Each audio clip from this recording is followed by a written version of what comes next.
We begin with the Gaza conflict and a new ceasefire scheduled to take effect in just 2 hours. Each side has agreed with an Egyptian proposal for a new 3-day truce. For its part, Israel says it will return to talks with the Palestinians in Cairo if Hamas honors this new ceasefire. We have team coverage. Noor Harazin is in Gaza. Stephanie Freed is in Tel Aviv. We first go to Stephanie. Stephanie. Well, the latest here is indeed a ceasefire is set to go into effect in 2 hours, as you noted. That should last 3 days, which would put that at Wednesday evening. That's 3 days from now, 72 hours. The last ceasefire that ended on Friday morning was, for the most part, successful. Some rockets were fired from Gaza into Israel a few hours before that ceasefire ended, but pretty much it stuck. And that essentially gives certainly the people in Gaza time to basically have some quiet. Here in Israel, basically the same. Some reprieve from the rockets being fired. Also, it gives the negotiators in Cairo some quiet time to continue trying to hammer out a final agreement or a long-term agreement between Hamas and Israel. So again, that is set to go into effect. And for the past few hours, things have been quiet rocket-wise in terms of rockets coming from Gaza into Israel. It will go into effect into 2 hours, and the likelihood of it sticking, well, all the civilians on the side certainly hope it will. Stephanie, Israeli Prime Minister Benjamin Netanyahu, as you know, stated Israel will not negotiate under fire. Any idea why he's changed his mind? Well, there's a public voice of certainly and a private voice, and the talks and the teams that are meeting in Cairo right now, the Palestinian delegations meeting with the Egyptian government, there's a lot of pressure right now on Hamas to stop firing the rockets in order to have a ceasefire. And certainly Israel is being briefed by their Egyptian counterparts, although they may not have a delegation there on the ground at the moment. And they are aware of the fact that there is an offering on the side of Hamas, although there was some heel dragging to enter into this ceasefire agreement. Certainly, I have talked with people also on this side who say for Israel, entering a ceasefire agreement is a very good thing. So the government, while they say they would not go in while there's still rockets being fired, for the past few hours they haven't been fired.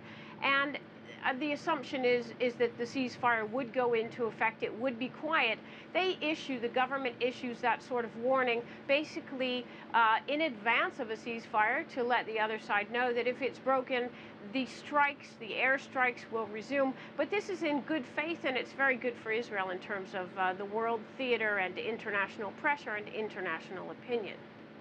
Well, why should there be reason to hope that this one would stick this time around? What's different about this one than the previous ones?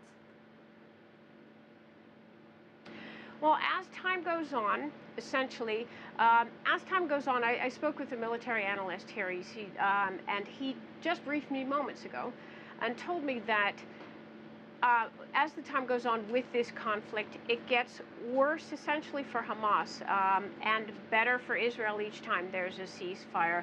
And what that means is that as the Gaza Strip is essentially being torn apart, while there's no fighting going on, that gives people without electricity, without running water, and so many people who are now homeless, time to regroup, time to rethink.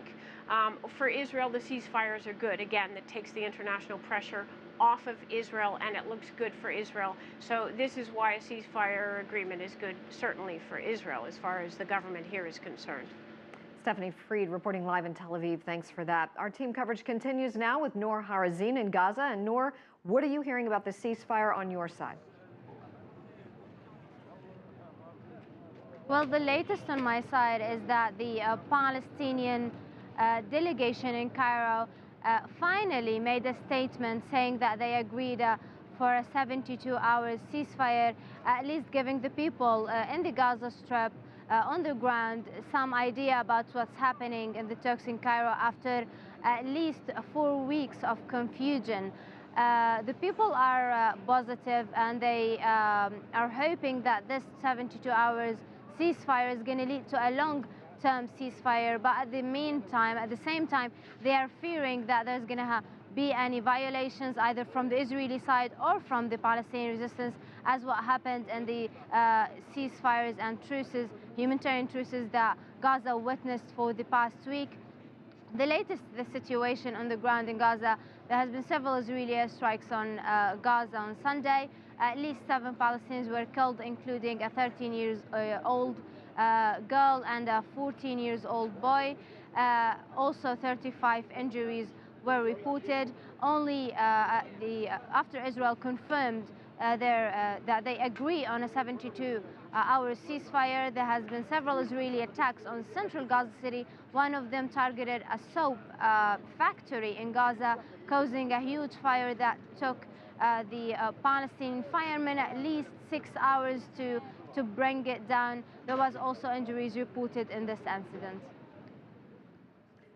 Noor Harazin reporting from Gaza Live. Thank you very much.